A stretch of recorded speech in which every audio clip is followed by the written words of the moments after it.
clan that is part of the larger Darud clan. He went to Somalia as a young boy and he started schooling there, his primary school and secondary school. There is no information about him going to university, but he did join the police. He went to study in Italy.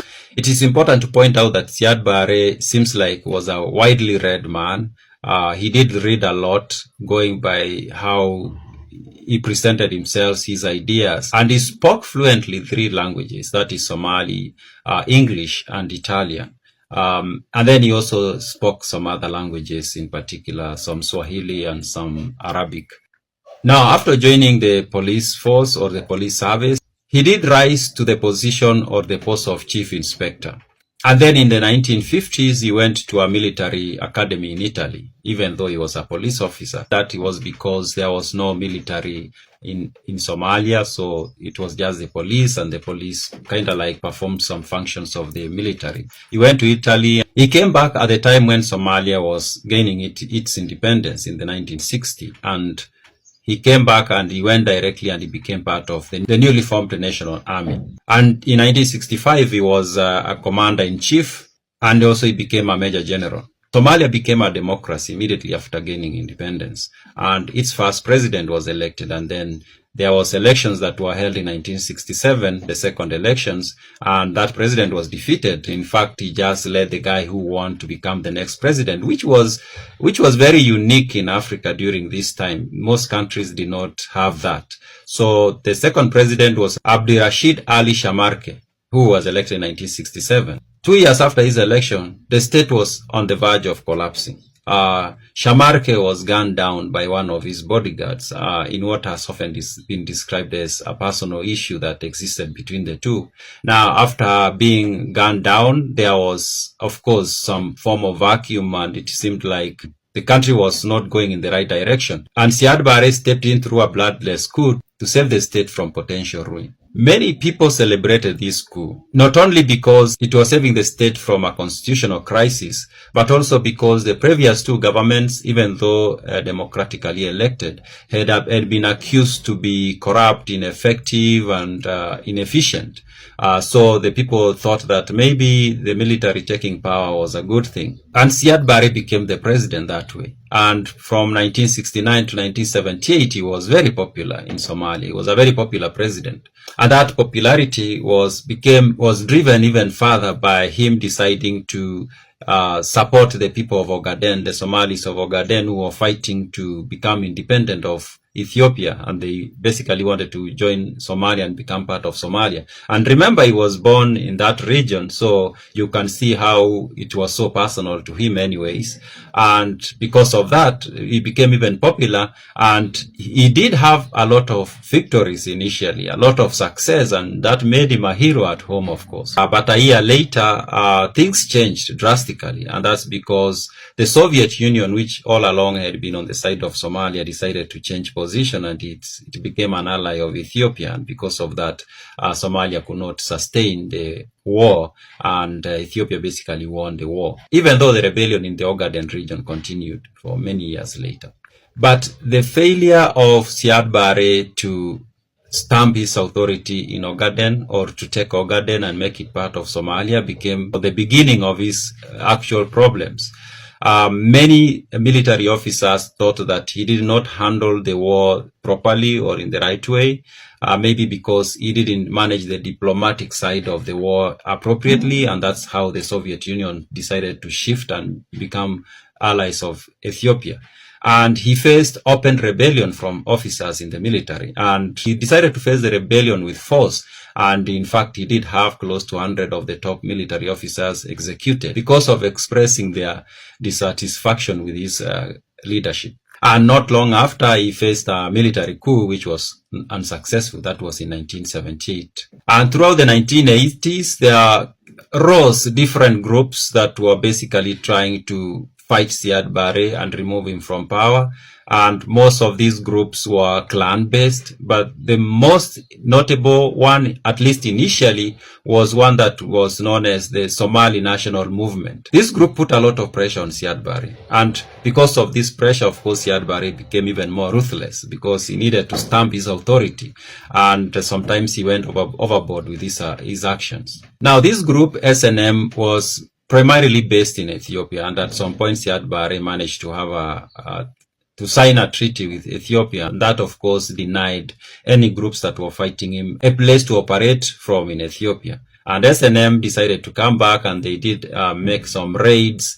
The tactics the SNM used, we can say, were also very dirty, even though Siad Barre himself was ruthless. They also did some things that put Siad Barre in a very difficult position. For example, launching attacks on major towns and then just joining civilians, sometimes dressed in civilian clothes or heavily dressed in civilian clothes, which was basically inviting the military to attack civilians. Many deaths occurred, and that, of course, painted Siad Barre in a very negative way, which we could argue that that was the goal of this group from the word go. But the group that became very effective at fighting Siad Barre was the United Somali Congress. Now, this one was formed in the late 80s, and it comprised mostly politicians who had been in his government, members of parliament, and also members of the military, including Farah Aidid. Mohammed Farah Aidid is a well-known figure in that group.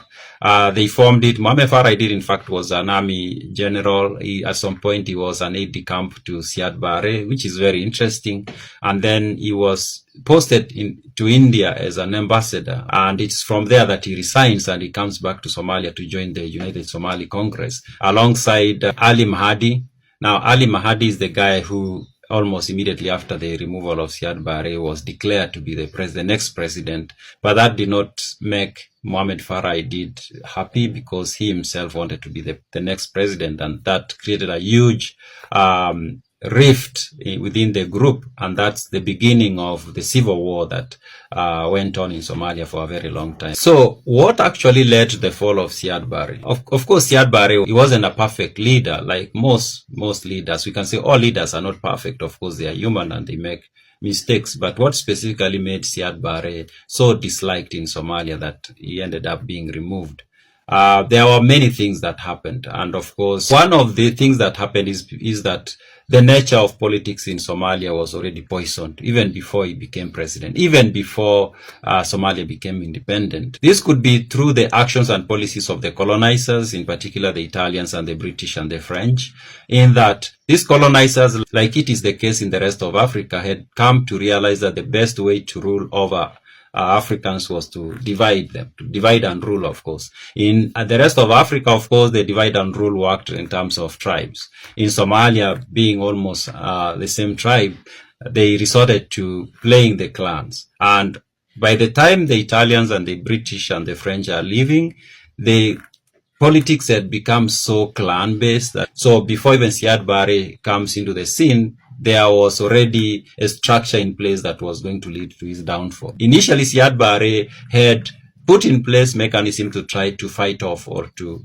remove this structure of clanism in the politics of Somalia. But at some point, he realized that he could not fight it, and he kind of like joined it because he started practicing it himself. He started trusting more people of his clan than others. So we can say the clanism thing played against him because now other clans started ganging up, not exactly against Siad Barre, but against his own clan. And so that played a part because even the groups that formed to fight him were basically clan-based. And also nepotism, at some point, he even appointed his own son to be chief of staff. There's also paranoia. Siad Barre, the more opposition he got, the more paranoid he seemed to have gotten. And this paranoia led to having people detained without trial, including top civil servants, politicians, religious leaders, anybody he felt like was doing something that in the end was going to compromise his authority, he would just have them detained. And that, of course, made people to be even more against him. Something else that might have contributed to his downfall is his attempts to reshape the Somali society. And this reshaping came in several ways. One of those was trying to bring in the ideas, the revolutionary ideas, like socialism, scientific socialism. Of course, and he also tried to bring in new family laws.